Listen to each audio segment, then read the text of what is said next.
You think if she hugs you, if she lingers, if she softens in your arms, that means your next move is obvious. Text more, press more, stay close, keep the moment alive. But the truth is, the faster you rush in after a tender moment, the faster you drain the very tension that could have made her feel your absence. A lot of men ruin the moment after the moment. They do not lose her because they lack attraction. They lose ground because they lack restraint. And if you need reminders like this, reminders that pull you out of desperation and back into self-respect, subscribe, because the world keeps teaching you to chase intensity while reality keeps punishing men who cannot hold their frame. Here is what it really means when she hugs you and you want to stay on her mind. It does not mean you need to perform more. It does not mean you need to flood her with attention, force momentum, or turn one emotional opening into a campaign for validation. It means you need to understand timing, energy, and self-command. The man who stays on her mind is rarely the man who panics after the spark. He is the man who knows how to let the moment breathe. He knows how to leave emotional space intact. He knows how to let presence become memory instead of noise. That is the thesis. Not manipulation, not tricks, not mind games, self-command. The misconception is simple. You think closeness means accelerate.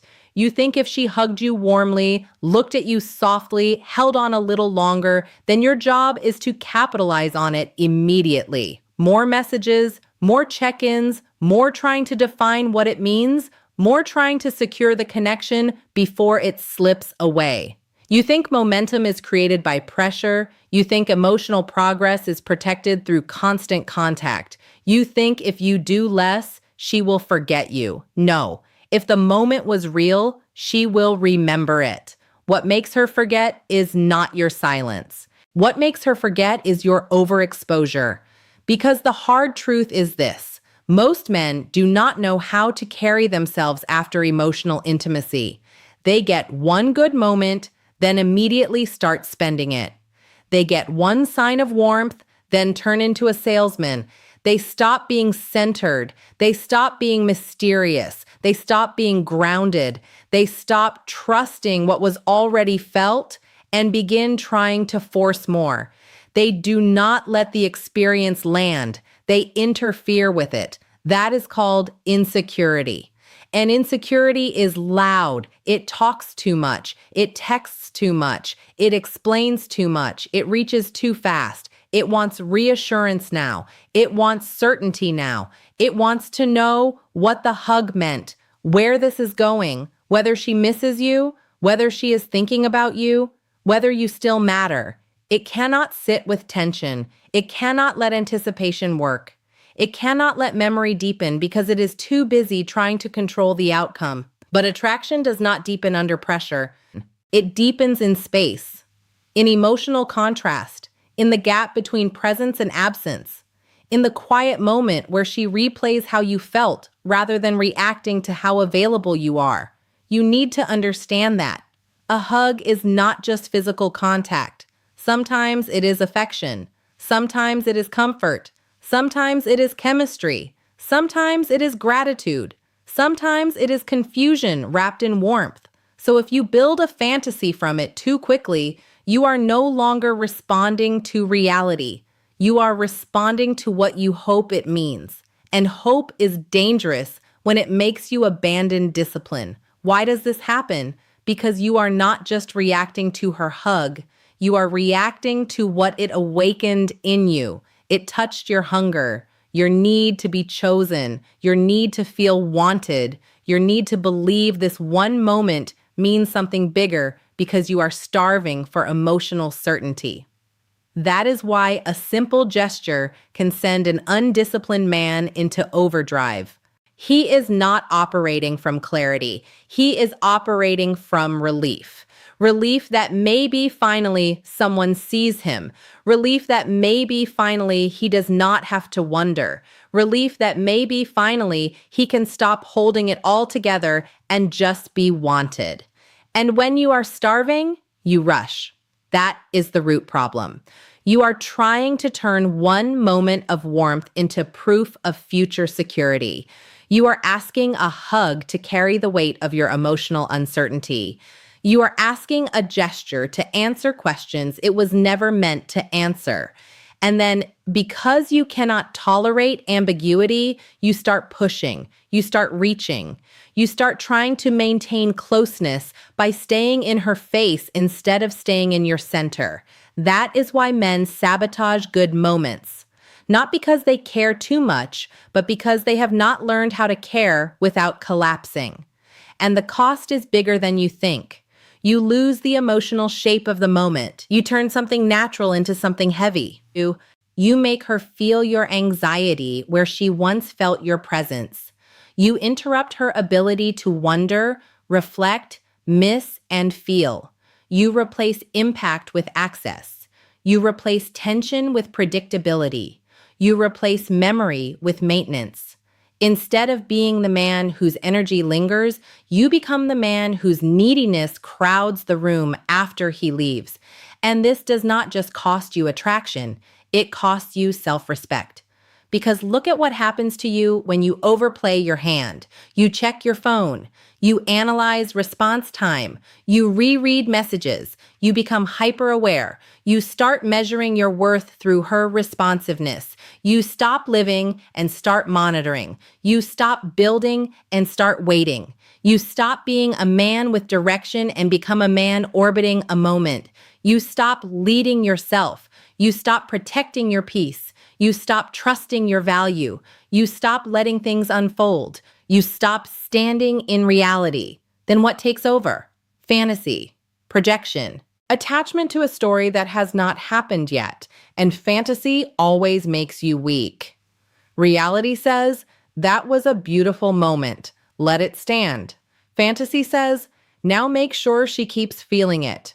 Reality says, if the connection is real, it will reveal itself. Fantasy says, if you do not act now, you will lose your chance. Reality says, be grounded. Fantasy says, panic quietly and call it effort. Listen carefully. The man who stays on her mind is not the man who tries to occupy all of her attention. He is the man whose presence had weight, whose absence has texture, and whose life clearly does not revolve around extracting reassurance from women. That man is different. He does not mistake one affectionate moment for ownership. He does not chase closeness after closeness has already been offered. He does not flood the space because he is afraid silence means loss. He does not need to squeeze certainty out of every interaction. He knows how to leave a good moment alone. That is maturity. And let us define something clearly. Staying on her mind is not about haunting her. It is not about triggering insecurity. It is not about disappearing to punish her. It is not about coldness. It is about impact. It is about congruence. It is about being the kind of man whose energy is felt because it was clean, grounded, and undisturbed by need.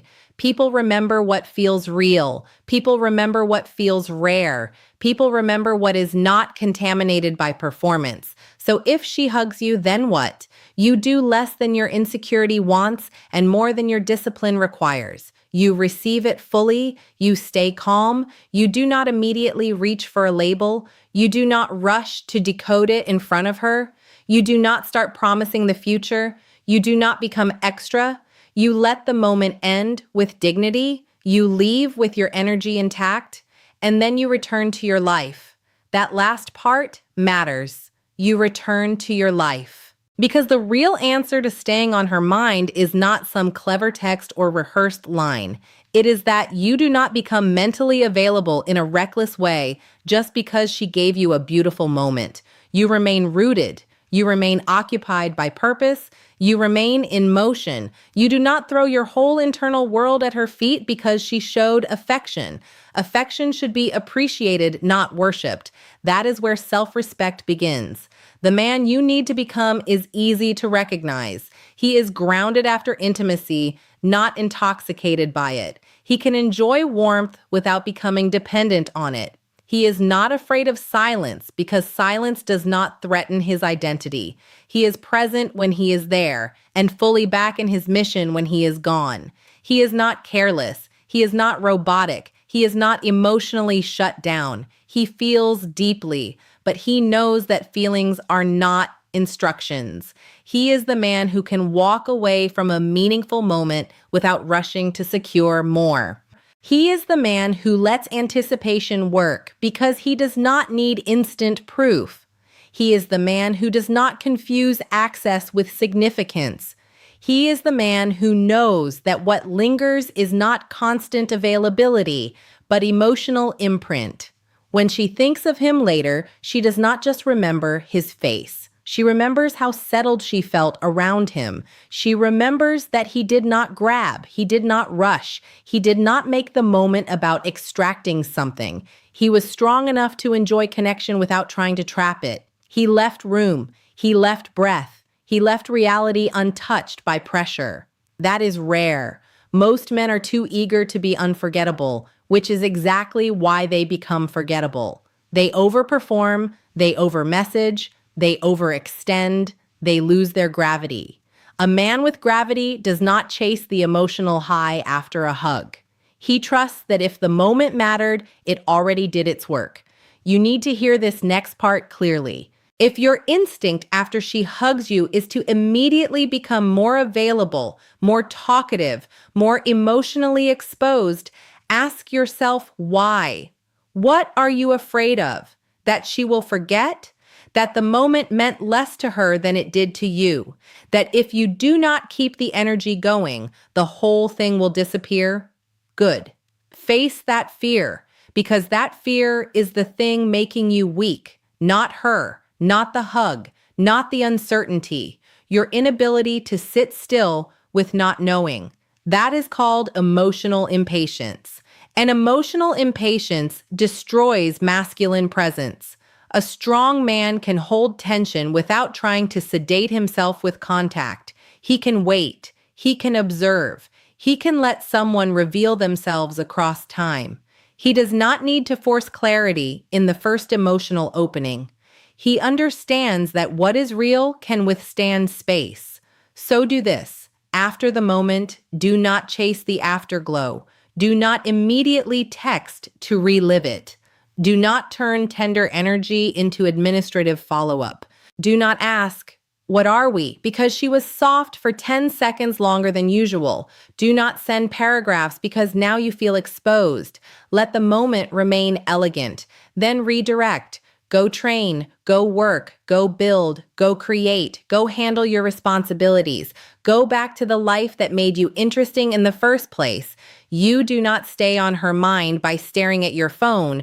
You stay on her mind by being a man whose attention is not cheaply surrendered. Then when you do reach out, if you do, keep it clean, calm, unforced. No emotional spillage, no hidden demand, no fishing for reassurance, just clarity, just presence, just enough. Why? Because over-communication after emotional closeness often sounds less like confidence and more like panic. And women can feel the difference. They can feel when your attention is generous. They can feel when your attention is hungry. They can feel when you are centered. They can feel when you are secretly asking to be chosen. One draws them in. The other puts them on alert. Do not be the man who takes a hug and turns it into pressure. Be the man who takes a hug, honors it, and remains whole. That is the contrast. One man says, "How do I keep this alive?" The other says, "If it is real, it will live." One man scrambles. The other steadies. One man chases the feeling. The other becomes memorable because he did not disturb it. That is how emotional residue works. People remember what had shape, what had dignity, what was not immediately consumed. And this applies beyond romance. In every part of life, what carries weight is not what begs to be held onto. It is what can stand on its own. If every good moment sends you into overreach, you are telling the world you do not trust your own value. You are telling people, please validate that this mattered. But the man with self-respect does not ask the moment to confirm him. He confirms himself. That is power, quiet power. Now let us go deeper. Sometimes the urge to do too much after a hug is not even about her. It is about the version of you that comes alive in that moment. You feel softer, more open, more hopeful, and then you panic because hope makes you vulnerable. So you try to regain control by doing more, texting more, clarifying more, creating more contact. But control is not connection. Overmanaging the dynamic is not confidence. It is fear trying to wear a suit. That is called compensation. Instead of compensating, contain yourself. Not suppress, contain. Feel what you feel without spilling it everywhere. Let your emotions mature before they become action. Let the moment settle into you before you try to build on it. That is emotional leadership. That is masculine stability. That is how a man stops being ruled by every surge of desire, hope, or anxiety. And yes, there is a practical side to this. If you want to stay on her mind, your energy must feel scarce in the right way, not absent in a childish way. Scarcity does not mean coldness. It means you are not overavailable. It means your attention has standards. It means your life has weight. It means you are not so idle that one hug can hijack your week. Scarcity born from purpose feels attractive. Scarcity used as a tactic feels fake. She can feel the difference. So stop trying to engineer obsession. Start becoming unforgettable through congruence. Congruence is when your words, pacing, attention, and boundaries all say the same thing. I enjoyed that, I am interested, and I am still centered. Not, I enjoyed that, so now I need constant confirmation. Not, I felt something, so now I have to chase momentum. Not, you opened the door, so now I have to run through it before it closes. No, walk.